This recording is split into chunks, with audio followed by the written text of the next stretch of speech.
3D. So first of all, computers are all around us. Coffee makers, thing that welds the seams on the cars, gaming consoles, telephones, all around us. Okay, does that make sense? I'd like to get out of the way of you guys, but there's not really anywhere I can go here. So, without being in somebody's way. So just pretend like you can see through me. So it's all around us, and also it mixes well with other things. So you can use it in education, you can use it in business, you can use it like if you're doing animation, if you're an architect designing a building, see how the air flows around the building, or if you're doing weather forecasting, right? One thing I want to focus on is this notion of 3D. So anybody seen the artwork of Julian Beaver before? Anybody seen Julian Beaver stuff? It's really cool. So if you haven't seen it, you might want to Google Julian Beaver. So what would these screens look like instead of just flat 2D if it was 3D? All right. So here's Julian Beaver is a chalk artist. He draws on sidewalks. Oh yeah. So here, see this sidewalk? This right here looks like that sidewalk, except for he put chalk on it. So Batman and Robin are not real. Hate to disappoint you. I won't say anything about Santa Claus, but this is the artist, and that is also just chalk. You see that?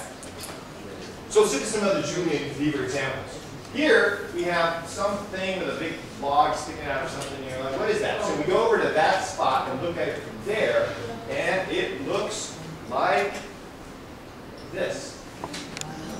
Look at his feet. See how that foot looks lower than that foot? Isn't that amazing? It's just chalk on the sidewalk. How is it that this is really 3D?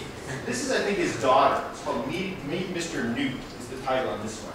So the sidewalk normally looks like this, and here's this chalk on the sidewalk, right? It's just chalk. But it looks like it's 3D. Well, how is it that it is 3D like that? This is one of my favorites also, right? Looks like he's diving there. It's just chalk, and it looks like black granite in this case. So it's amazing, the illusion. Consider this one.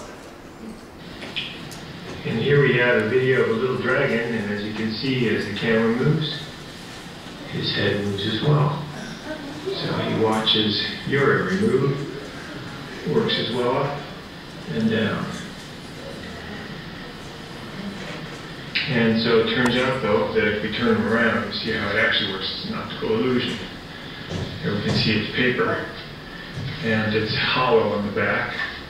In terms of the shape of it, we turn it all the way around, and we're back to our illusion.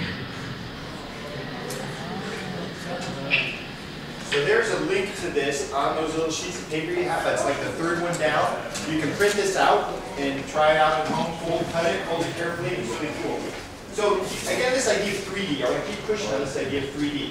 General Motors, when they design cars, they use this is called the cave. There's a projector on the front, the right wall, you can't see here, the left wall, the floor, and he has 3D glasses on. What gives us 3D is our left eye and our right eye see two different things. Okay? So if you're a basketball player or a soccer player or driving a car and one of your eyes is damaged or something happened, right? You got a bandage over it, something happens to it, you can't see in one eye, it's harder to get depth perception. When you're a baby in the crib and you're lying there, you have little things, you're playing with them, you're learning and experimenting. The difference between the two images is what tells you how far away something is. So at the risk of poking out people's eyes, let me ask you to get a little bit of space around you so you can put your arms out and don't talk. This is just arms, not now, okay? And what you're going to do is you want to stretch your arms out like this, not all the way out, elbows slightly bent, and you're going to try and put them together. Now close one eye, okay? Like you wink at your favorite person across the room, right? Yeah. Okay? And then take your fingers and put them straight together in front of you like this, and try to get your fingers to meet exactly. And you will discover that, oh, whoops, that one's off a little bit, right? You have to make an adjustment. Okay? Okay, here's another experiment. I know we're having fun. So now take your finger and put it so it's almost touching your nose.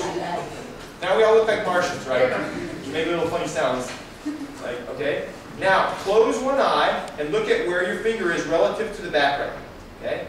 Now close the other eye and watch it, it moves. So mine moved from there to there. Okay, see that? That's moving? Okay?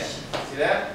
Alright, now put your finger all the way out there and do the same thing. Now look how far it moves. See, it doesn't move as far, right? Close. See how far it moves? Further. So what you're doing is comparing the two different images and seeing the difference. So what your brain does is it says left eye image, right they're different. How much are they different? And the amount of difference tells you how far away something is. Does that make sense?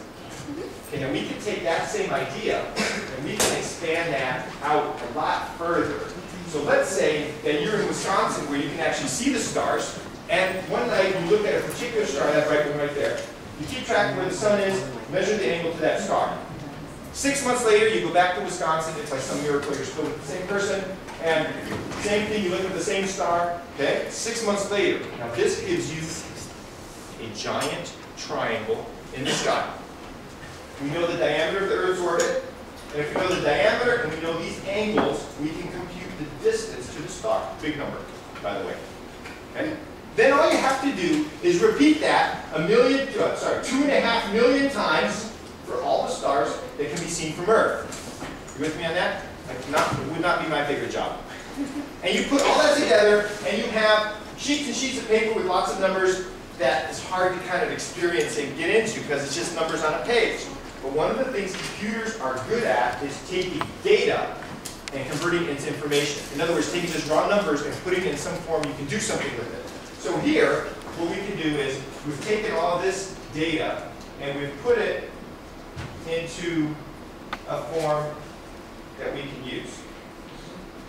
Let's see if I can get it to wake up here. No, not waking up. I'm happy with me. Try this again. Launch it again. So this is a visualization of real stars that are seen from Earth as soon as it wakes up. And we can fly through the stars. So this is not made up stars. These are the real stars. Their relative positions are accurate.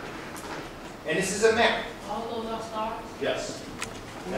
And we're flying many times the speed of light. Even if we could go at the speed of light, it would take us 2 years to get to the closest star, Alpha Centauri, right? So we're going a lot faster than the speed of light. And it's good to have a map like this. You know why? Because flying through a star can ruin your whole day. Okay? And this looks like maybe that band, maybe it's the Milky Way. So we're out there flying into the stars, okay? Anybody ever seen the Big Dipper? Like, you know what that looks like? The shape of stars looks like a ladle in the night sky. Anybody seen a picture of it or seen that before, anybody? A couple of you? Now imagine those stars in the Big Dipper that we see it, sort of towards the north there. Imagine that we connected those stars with blue lines. Now imagine that we jump out in the middle of those blue lines. We'd see that some are further away than others. Now we're about to fly through the sun, so we put the shades on. Zap. So when mom or dad asks what you did in school today, you can say, we flew through the sun and we did some other things as well. Okay? So an example of visualization with 3